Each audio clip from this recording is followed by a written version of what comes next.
Look, I mean, I come to work every day. I do the show, but I don't have to have the biggest game show in the world. I don't have to. Why? Why? Because he gave it to me. That's favor. You can set, I'm going to tell you, see, people don't get it, man. You can put on your vision board, you want to be famous all you want. I want to be a star. You can't make yourself a star. You can't make yourself famous. It ain't you, partner. That's a decision God makes. And he gives it to you, but he gives it to you because of people. I'm who I am because y'all tune in and make me who I am. If y'all stop tuning in, this ain't the same dude no more. You get what I'm saying?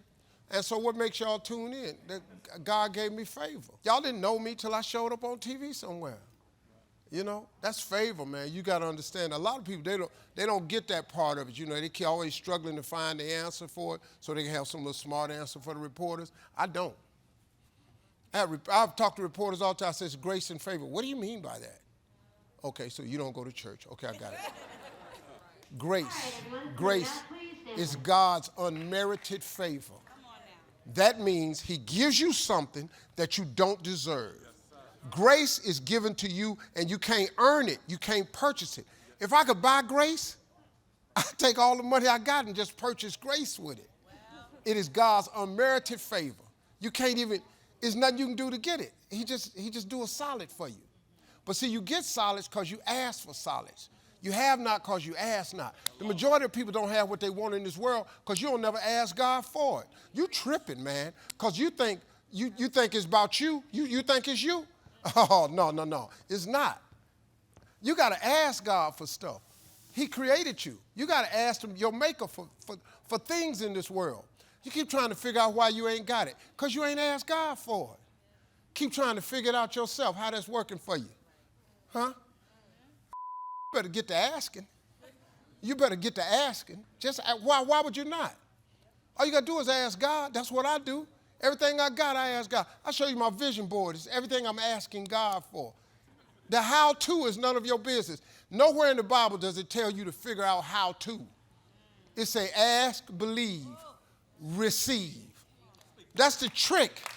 It ain't nothing else. I ask, I believe, I get ready to receive. Faith without works is dead. I'm going to put in the work. So that's the trick, man. Stop tricking yourself out and ask for favor. It's really that simple. It's not. Don't make this more difficult than it is. Listen to me. I'm telling you this how I don't have no education. I don't have nothing. I have faith. Ain't a day go by I don't have several conversations with him. So when people come up to me and say, the Lord wanted me to tell you, nope. He didn't mention you this morning. I already talked to him. Now, you're not having a good time? As a matter of fact, I'm not. I said, wow, what's wrong? She said, I'm just so disappointed in you. And I said, what's wrong? She said, I thought you were a Christian. I said, I am a Christian. She said, I've heard you curse 3 times. I said, oh, you just got here.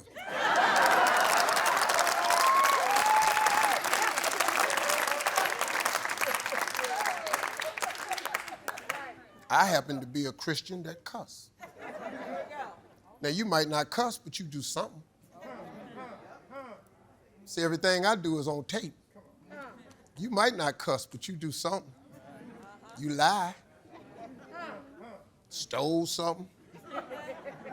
Looking at somebody's wife you ain't supposed to. Oh.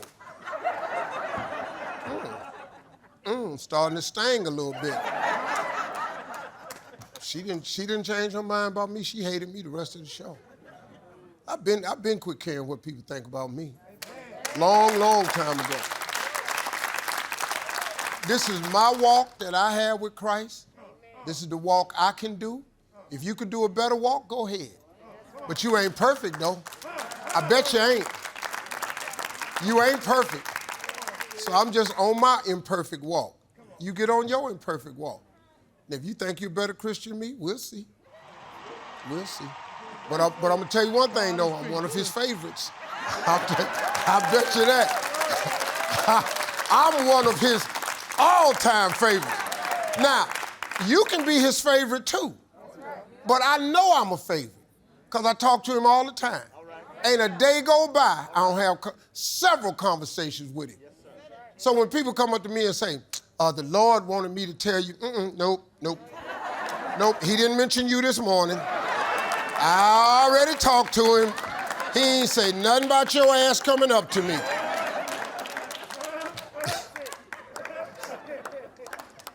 I asked this one lady on a scale of 1 to 10, what type of Christian you? She said a 10. She said, what level are you? I said 2.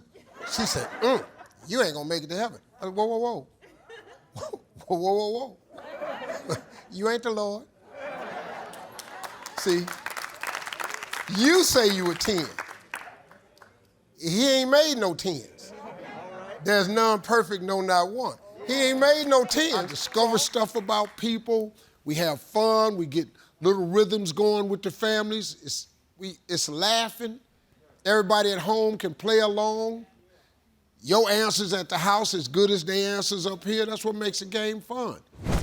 Whenever I get in a dark place, and I get into myself, I'm human, you know, I'm not Superman. It's hard. Life is very hard. When you get in a dark place, what you should do is, when you start feeling bad or you wake up on the wrong side of the bed, the thing that fixes it right away is just start reminding yourself. Go down the list of everything that you can think of that you could be grateful for. Gratitude erases depression immediately. See, the way to get rid of darkness is with light. You can't kill darkness with more dark. You got to strike a match on one of these things. If you show gratitude, it immediately erases. Now, I was having a tough morning the other morning, and then I just started thinking about all the stuff God had done for me, and man, oh man, I mean, it kind of helps. It don't kind of help, it eradicates. Because you have to remember something, man. Joy and depression cannot reside in the same space. You can't be depressed and full of joy at the same time. Gratitude produces joy inside of you. And everybody has it, because I don't care who you are and what you're going through or what you got something to be grateful for. There's not a person in here that ain't got nothing they can't be grateful for. Hell, you here. How about let's just start there? How about you walked in here? How about you got a mask on? You ain't got corona. You survived the pandemic last year. I was in trouble, man. God saved me for real. When I tell you God saved me, he saved me for real, man. He gave me a gift, man. If I wasn't using this gift, I don't know what I was going to do. I can't do nothing else. I entertain. I tell jokes. I can't do nothing. I can't draw. Can't paint your house. I don't like fixing cars. I ain't good at math. Can't teach. That's a lawsuit if I get into teaching. Sit the f down. Shut your... Can't be a teacher talking like that. Teachers got to have a lot of patience. I ain't got no patience.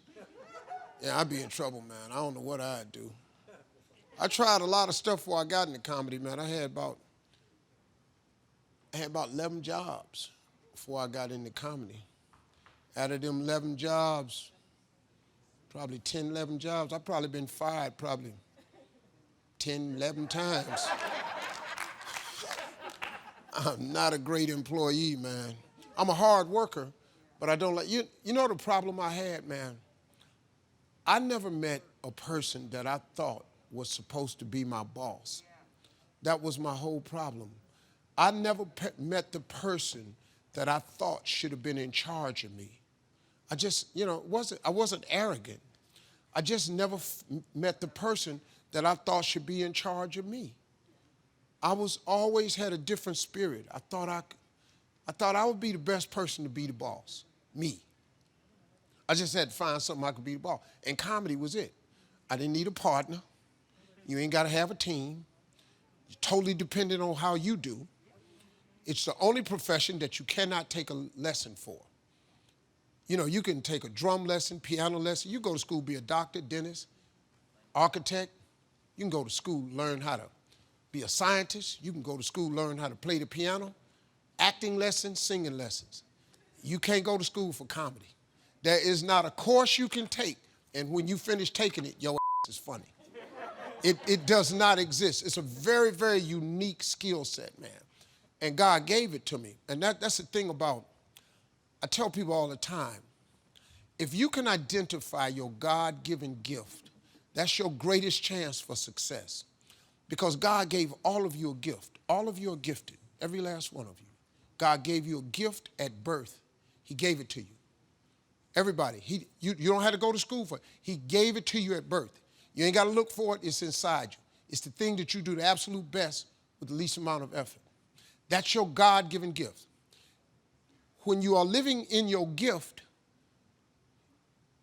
when you get up in the morning to go to work, you're overjoyed. This is how you know you're not living in your gift. If you are waking up in the morning and you can't stand waking up because you don't want to go to your job, it's because you are not living in your God-given gift. God created you to have a life of abundance, to wake up in a joyous spirit. If you're not, it's because you have not tuned in to what God created you for. That's all. It's, you know, I know it, look, man, I know it sounds simplistic, but it really is the truth. The Bible says your gift will make room for you. Your gift. Once you identify that gift, the thing that you do the absolute best with, you can stop doing everything else. If you do hair better than everybody else, then you're supposed to be doing hair. If you cut grass better than anybody else, you should be cutting grass. If you bake pie better than anybody else, you ought to be somewhere baking pie. If everybody got to have your fried chicken, you ought to be somewhere making chicken. What is you down there at the plant for, driving the truck, when clearly God made you to be a chef or to be a caregiver? Or that's what he made you for. Anything else you're doing, man, you're wasting your time. And you only got one life. You ought to drop what you're doing and go do it before you mess around and die. I heard Bishop Jakes talking one time. Bishop Jakes said, I would hate to die and never do the thing I was born to do. I would hate to do that. I never, man. I'm so glad God gave me what I came to do and I found it. So I wake up overjoyed. I wake up in the morning, my alarm go off, I ain't tripping. Matter of fact, I don't even set my alarm. I haven't set my alarm in years because I wake up. I can't wait to get up. I'm going to go down here and tell some jokes. They're going to give me a check? What? What? Wait a minute. You mean I'm going to get up, I'm going to play music on a radio show for 4 hours. When I ain't playing music, I'm telling some more jokes. They're going to give me a check? What? I come down here, I meet y'all. You know what I do? I tell jokes. Your gift will make room for you. That's what it did for me.